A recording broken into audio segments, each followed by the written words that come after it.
নমস্কাৰ, মই দিলীপ গগৈ গৈ আছোঁ বৰ্তমান তেজপুৰ অভিমুখে অকলে আৰু বিশেষ এটা কামটো হৈছে কি মোৰ গাড়ীখন ছাৰ্ভিচিং কৰিব যাব লাগে ডিলাৰত।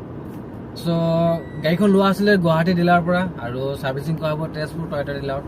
চ' চাওঁচোন তাত ডিলাৰ মানুহবিলাকে কেনেকুৱা এটা ৰেছপন্স দিয়ে, গুৰুত্ব দিয়ে নিদিয়ে।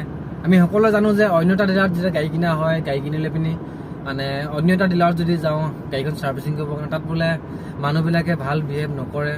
চ' দেখা যাওক কি হয়, চাই থাকিব ভিডিঅ'টো আপোনালোকে। ঠিক আছে, বলক দেখাই আছোঁ। তোমালোকে যিখিনি এতিয়া আমাৰ পুলিচত চিলেকশ্যন হ'লা, তোমালোকে যেতিয়া গাড়ী চলাব যাবা তাত পুলিচত খুব কম দিনৰ ভিতৰত এপইণ্টমেণ্ট লেটাৰসমূহ পাবলৈ মানে আপোনালোকে লাভ কৰিব এপইণ্টমেণ্ট লেটাৰসমূহ। চ' এপইণ্টমেণ্ট লেটাৰ লাভ কৰাৰ পাছতে আপোনালোকৰ মানে কি জানে নাই, জীৱনত মানে এখন ডাঙৰ যুদ্ধত আপোনালোকে নামি যাব।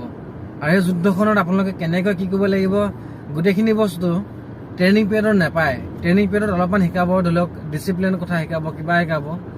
তাতকৈ ডাঙৰ মেইন ফেক্টটো মই কৈ দিছোঁ, শুনক আপোনালোক। কি হয়, এজন অসম পুলিচৰ ড্ৰাইভাৰ কনষ্টেবল, ঠিক আছে, আছাম পুলিচৰ ড্ৰাইভাৰ কনষ্টেবল ল'ৰা যেতিয়া নেকি চাকৰিত ভৰ্তি হ'ব, সেই ল'ৰাজনে ভৰ্তি হোৱাৰ আগত গোটেই অসমখন ঘূৰি পোৱা নাছিলে বা বিভিন্ন ধৰণৰ জেগাসমূহ চিনি নাপায়।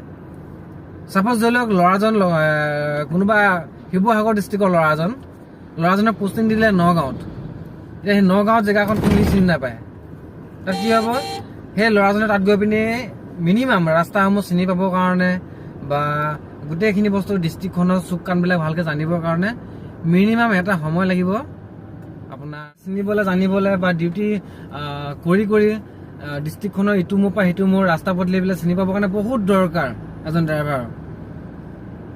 বাকীখিনি মানুহ AB constable, UB constable, sub inspector, SP, DSP, যি হওক, এডিচনেল SP, ডাঙৰ কোনোবা আমোলা বিষয়া মানে কোনোবা প্ৰশাসনিক বিষয়া হওক, তো তেখেতলোকৰ কি হ'ব, তেখেতলোকৰ গাড়ীত বহিব, ৰাস্তাবোৰ চিনি নাপায়। তেখেতলোকো ৰিচেণ্টলি ক'ৰবাৰ পৰা ট্ৰান্সফাৰ হৈ আহিব পাৰে, কিন্তু গোটেই ৰাস্তাটোৰ অহা যোৱা কিবা কৰা শ্বৰ্টকাট মাৰিবলগীয়া হয় বহুত কেতিয়াবা। ডিউটিৰ ওপৰত মানে এনেকুৱা প্ৰেছাৰ আহে, খুব কম টাইমৰ ভিতৰত গৈ পিনি জেগাত উপস্থিত হ'বলগীয়া হয়।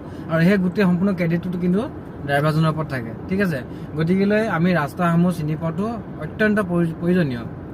এতিয়া মই আপোনালোকক এই ভিডিঅ'টোৰ মাধ্যমত এটা কথা জনাব বিচাৰিছোঁ, আপোনালোকে মেপ চাই যিসকলে গাড়ী চলাব বৰ্তমান মানে কি কয়, এইটো অভ্যাস যে আমি মেপ চাই পিনি আমুকত গৈ ঘূৰি আহিম, কিবা কৰিম, সেইটো কথা নহয়। আপোনালোকে যেতিয়া এঠাইত যাব, সেই ঠাইডোখৰ লেণ্ডমাৰ্ক হিচাপে কিছুমান জেগা